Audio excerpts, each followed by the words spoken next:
सरस्वती देवी। क्या ये सच है कि ब्रह्मा जी ने अपनी ही पुत्री सरस्वती से विवाह किया था? क्या ये सच है कि ब्रह्मा जी अपनी ही पुत्री सरस्वती को देखकर कामुक हो गए थे? कितनी सच्चाई है इस बात में आज की इस वीडियो में हम ये जानने वाले हैं। इंटरनेट पर आपने देखा या सुना होगा, लोग इस बात को कहते हैं कि हिंदू भगवान ब्रह्मा जी ने अपनी ही बेटी सरस्वती से शादी की थी। आपको ग्रंथों की छोटी सी कटिंग दिखाकर इस बात पर यकीन भी दिलाया जाएगा। ऐसे बहुत सारे ब्लॉग्स और आर्टिकल्स हैं जहां इस बात को कहा गया है, लेकिन इस बात के पीछे क्या सच्चाई है? वो आर्टिकल्स पढ़ने के बाद जब लोग आगे इसी बात को दोहराते हैं, तो क्या वो लोग एक बार भी ये सोचते हैं कि इस बात को आगे दोहराने से पहले हम एक बार जाकर अपने उन्हीं ग्रंथों को पढ़ लें? शायद नहीं, और यही वो गलती है जो हम करते हैं। आज के अपने इस वीडियो में हम आप लोगों के सामने इसी सच का एक परिचय देने वाले हैं। आप लोगों से अनुरोध है कि इस वीडियो को देखते वक्त अपनी कोई भी पूर्व धारणा को जरा किनारे रख दीजिएगा और इस वीडियो को खुले विचारों के साथ सुनिएगा और समझने की कोशिश कीजिएगा। तो आइए शुरू करते हैं आज की ये वीडियो। तो सबसे पहले बात करते हैं श्रीमद् भागवत महापुराण की। आपको इस पुराण की एक छोटी सी कटिंग दिखाई जाती है और साबित किया जाता है कि कैसे भगवान ब्रह्मा जी अपनी ही पुत्री पर मोहित हो गए थे। लेकिन दोस्तों, ये अधूरा ज्ञान है। आप जरा इसको पढ़िए।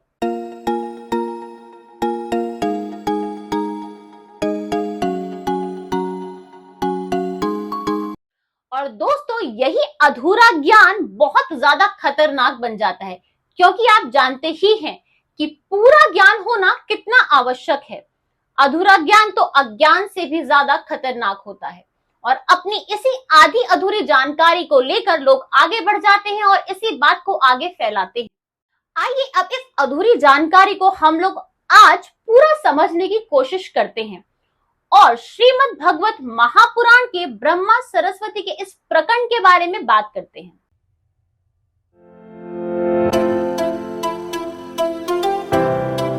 जी ने ही देवी सरस्वती, जो कि बुद्धि की देवी है, उनको उत्पन्न किया था।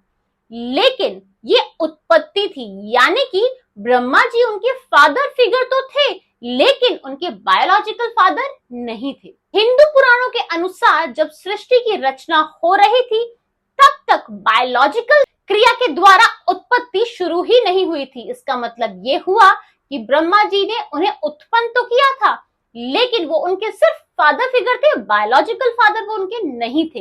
इस बारे में और भी ज्यादा जानकारी अभी हम आपको आगे भी देने वाले हैं। हमारे साथ अभी बने रहिएगा। अब दूसरा सवाल ये है कि क्या ब्रह्मा जी सरस्वती जी के रूप पे वाकई ही काम मोहित हो गए थे? दोस्तों, हम आपको यहाँ एक बात समझाने की कोशिश करेंगे कि हमारे ग्रंथों में जो भी कथाएं कही गई हैं, वो हम सभी को एक शिक्षा देने के हित से लिखी गई हैं। और अगर आप इस प्रकरण को भी पूरा पढ़ेंगे तो आपको मालूम पड़ेगा कि जब ब्रह्मा जी के मन में इस तरह की बात आई, उसके बाद ब्रह्मा जी ने क्या किया। लोग बाग आपको सिर्फ यही कटिंग दिखाते हैं कि ब्रह्मा जी अपनी ही पुत्री पर काम मोहित हो गए, लेकिन इसकी आगे की कथा क्या कहती है ये कोई नहीं बताता। इसकी आगे की कथा के अनुसार जब ब्रह्मा जी अपनी ही पुत्री पर काम मोहित हो गए थे, अपने पुत्र मारीश और बाकी ऋषियों द्वारा जब ब्रह्मा जी को समझाया गया, तो ब्रह्मा जी बहुत लज्जित हो गए और उन्होंने कहा कि पुत्री गमन जैसा ये नीच विचार मेरे हृदय में आया भी कैसे। इसीलिए ब्रह्मा जी ने उसी वक्त अपने उस शरीर को त्याग दिया जो दिशाओं ने ले लिया, जिसे हम आज की तारीख में कोहरे और अंधकार के रूप में देखते हैं। तो यानी कि यहाँ पर यह शिक्षा देने की कोशिश की गई है कि अगर आपके मन में सिर्फ पुत्री गमन का विचार तक आएगा तो ये कितना गलत है।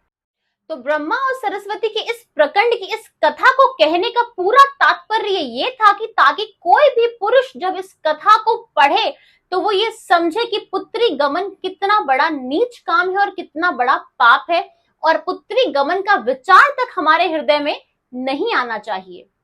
मगर इस कथा को जब आधी अधूरी ही आपके सामने पेश किया जाता है तो पूरी जानकारी ना होने के कारण आप अपने ही धर्म पर लज्जित हो जाते हैं और अपने ही धर्म पर शंका उठाने लगते हैं। यह कारण सिर्फ एक था, आधी अधूरी जानकारी। श्रीमद् भागवत महापुराण में कहीं भी ये नहीं लिखा गया है कि ब्रह्मा जी ने अपनी पुत्री सरस्वती से विवाह किया था। ये बात भी अब हम आपको क्लियर कर चुके हैं कि इस पुराण में कहीं ये नहीं लिखा कि ब्रह्मा जी ने अपनी पुत्री सरस्वती से विवाह किया था। एक दूसरे पुराण ब्रह्मवैवर्त पुराण में ब्रह्मा जी और सरस्वती जी के विवाह की बात कही गई है, लेकिन वो सरस्वती जी कोई और थी, वो ब्रह्मा जी की उत्पत्ति नहीं थी। ब्रह्मवैवर्त पुराण के अध्याय 35 में श्री नारायण कहते हैं कि ब्रह्मा जी ने उनके नारायण की मुखाग्नि से उत्पन्न हुई देवी भारती से गोकुल में जाकर विवाह किया। ये देवी सरस्वती वही हैं जिनके हाथों में वीणा पुस्तक है, जिन्हें वेगेश्वरी श्वेतवर्णी भी कहा जाता है। तो ये तो स्पष्ट हो गया है कि सरस्वती देवी जिनकी हम ब्रह्मा जी के साथ पूजा करते हैं वो उनकी पत्नी वही है जो नारायण जी के मुखाग्नि से उत्पन्न हुई है, यानी कि ये ब्रह्मा जी की पत्नी है और उनकी पुत्री नहीं, क्योंकि ये ब्रह्मा जी से नहीं बल्कि स्वयं श्री हरि नारायण से उत्पन्न हुई है, उन्हीं की कृति है। अब हम लोगों को यहाँ पर ये बात समझनी होगी कि ब्रह्मा जी कोई एक व्यक्ति विशेष नहीं है, ब्रह्मा जी एक से अधिक हैं।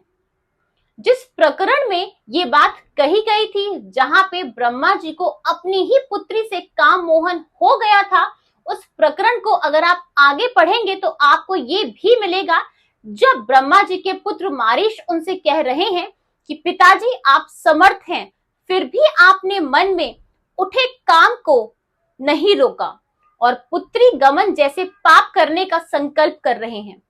आपसे पूर्व किसी भी ब्रह्मा ने ऐसा नहीं किया और ना ही आने वाला कोई ब्रह्मा ऐसा करेगा। इसका मतलब क्या है? इसका मतलब ये है कि सृष्टि की रचना से पहले भी, यानी ये जो ब्रह्मा है जिनकी बात यहाँ हो रही है, इनसे पहले भी कई ब्रह्मा जी थे और इनके बाद भी कई ब्रह्मा जी आएंगे। यानी ब्रह्मा जी कोई एक नहीं है बल्कि बहुत सारे अलग अलग ब्रह्मा जी हैं। जब जब सृष्टि की रचना की बात होती है तब तब ब्रह्मा जी जन्म लेते हैं। तो यानी कि कई ब्रह्मा जी हैं और कई तरह की सरस्वती जी हैं जिन्होंने सृष्टि की रचना की है, अलग अलग यूनिवर्स को बनाया है।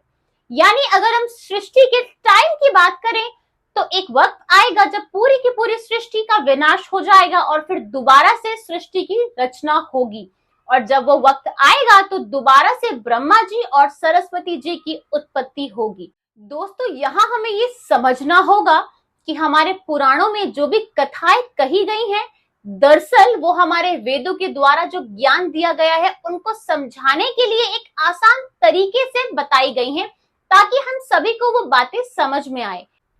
उन्हीं कथाओं के बीच में वेदों का गूढ़ ज्ञान भी है, लेकिन हम उन कथाओं में ही उलझ कर रह जाते हैं और उस वेदों के गूढ़ ज्ञान को नहीं समझ पाते हैं। यहाँ आप इसे ऐसे समझिए कि जैसे आप अपने बच्चे को कोई मॉरल स्टोरी सुनाते हैं और अंत में उसे बताते हैं कि आखिर हम इस स्टोरी से क्या सीखे।